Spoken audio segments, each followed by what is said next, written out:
തിങ്കളാഴ്ച അമേരിക്കൻ സമയം രാവിലെ 10 മണി മുതലാണ് ഹോർമുസ് കടലെടുക്ക് ബ്ലോക്കേഡ് ട്രംപ് പ്രഖ്യാപിച്ചിരിക്കുന്നത്. എന്ന് വെച്ചാൽ ഇന്ത്യൻ സമയം ഇന്ന് രാത്രിയിൽ എന്തായാലും ട്രംപിന്റെ ബ്ലോക്കേഡ് പ്രഖ്യാപനം എണ്ണവില വർദ്ധിക്കാൻ കാരണമായി. എണ്ണവില ഇന്നലെ വീണ്ടും ബാരലിന് $100 കടന്നു. ക്രൂഡ് ഓയിൽ പ്രകൃതിവാതക ക്ഷാമം രൂക്ഷമായി. ഇതിനിടയിൽ എങ്ങനെയാണ് ഇസ്ലാമാബാദിൽ വെച്ച് നടന്ന ഇറാൻ അമേരിക്കൻ ചർച്ച പൊളിഞ്ഞുപോയത് എന്നതിനെ കുറിച്ചുള്ള ചർച്ചകളും ആരംഭിച്ചിട്ടുണ്ട്. യഥാർത്ഥത്തിൽ ആ ചർച്ച പൊളിയാൻ കാരണം പാകിസ്ഥാന്റെ ചതിയാണ് എന്നാണ് വിലയിരുത്തപ്പെടുന്നത്. പാകിസ്ഥാൻ ഒരു നിഷ്പക്ഷ രാജ്യമാണ് എന്ന് മനസ്സിലാക്കി കണക്കുകൂട്ടിയാണ് ഇറാൻ ചർച്ചയ്ക്ക് തയ്യാറായത്. പാകിസ്ഥാൻ മധ്യസ്ഥത വഹിക്കുകയായിരുന്നില്ല, രണ്ട് രാജ്യങ്ങൾക്ക് ചർച്ച ചെയ്യാൻ ഇടമൊരുക്കി കൊടുക്കുകയാണ് ചെയ്തത്. പാകിസ്ഥാനും ഇറാനും തമ്മിൽ ചരിത്രപരമായുള്ള ബന്ധത്തിന്റെ അടിസ്ഥാനത്തിലാണ് ഇറാൻ അതിന് തയ്യാറായത്. എന്നാൽ പാകിസ്ഥാൻ ഇറാനെ ചതിച്ചു എന്നൊരു ഫീലാണ് ഇപ്പോൾ ഇറാനുള്ളത്. അതുകൊണ്ട് തന്നെയാണ് ഈ ചർച്ച അട്ടിമറിക്കപ്പെട്ടതും. ഇറാനിലെ ഇപ്പോഴത്തെ ഏറ്റവും ശക്തനായ നേതാവായ പാർലമെന്ററി സ്പീക്കറുടെ നേതൃത്വത്തിൽ പാകിസ്ഥാനിലേക്ക് സംഘം ചർച്ചയ്ക്ക് എത്തുന്ന അതേ ദിവസം നിരവധി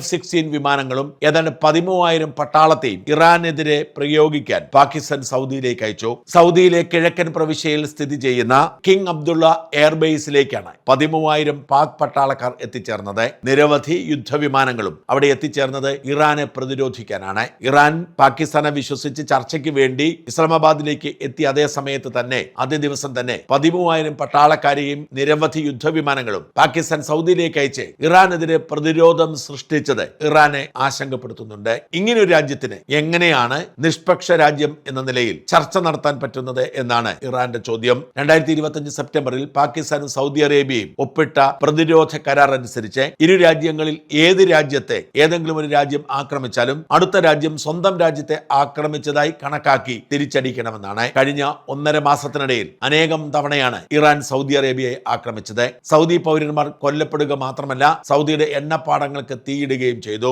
സൗദിയുടെ മുമ്പോട്ടുള്ള പോക്ക് തന്നെ കുഴപ്പത്തിലാക്കുന്ന വിധത്തിലാണ് 1.5 മാസം നീണ്ട ഇറാൻ ആക്രമണം നിലനിൽക്കുന്നത്. ഈ പശ്ചാത്തലത്തിൽ പാകിസ്ഥാന്റെ നിയമപരമായ ബാധ്യതയാണ് ഇറാനെ ആക്രമിക്കുക എന്നത്. അതിനുള്ള ഒരുക്കമായാണ് 13,000 പട്ടാളക്കാരെയും അനേകം യുദ്ധവിമാനങ്ങളും പാകിസ്ഥാൻ സൗദി അറേബ്യയിൽ എത്തിയിരിക്കുന്നത്. ഇതിന് പ്രതിഫലമായി ഖത്തറും സൗദിയും ചേർന്ന് $5 ബില്യൺ അമേരിക്കൻ അന്ന് തന്നെ പാകിസ്ഥാന് കൊടുക്കുകയും ചെയ്തു. എന്നുവെച്ചാൽ പാകിസ്ഥാൻ സൗദിയെ സംരക്ഷിക്കാൻ വേണ്ടി യുദ്ധവിമാനങ്ങളും പട്ടാളക്കാരെയും അയച്ചതിന്റെ അതേ ദിവസം തന്നെ പ്രതിഫലമായി സൗദിയും ഖത്തറും $5 ബില്യൺ കൊടുക്കുകയും ചെയ്തു. പാകിസ്ഥാനെ സംബന്ധിച്ചിടത്തോളം പണമാണ് ഏറ്റവും പ്രധാനപ്പെട്ടത്. ഈ പശ്ചാത്തലത്തിൽ പാകിസ്ഥാനെ വിശ്വസിച്ച് ചർച്ചയ്ക്ക് ഇറങ്ങുന്നത് വിഡ്ഢിത്തമാണ് എന്ന് തിരിച്ചറിഞ്ഞതുകൂടിയാണ് ഇറാൻ പിന്മാറാൻ കാരണമായത്.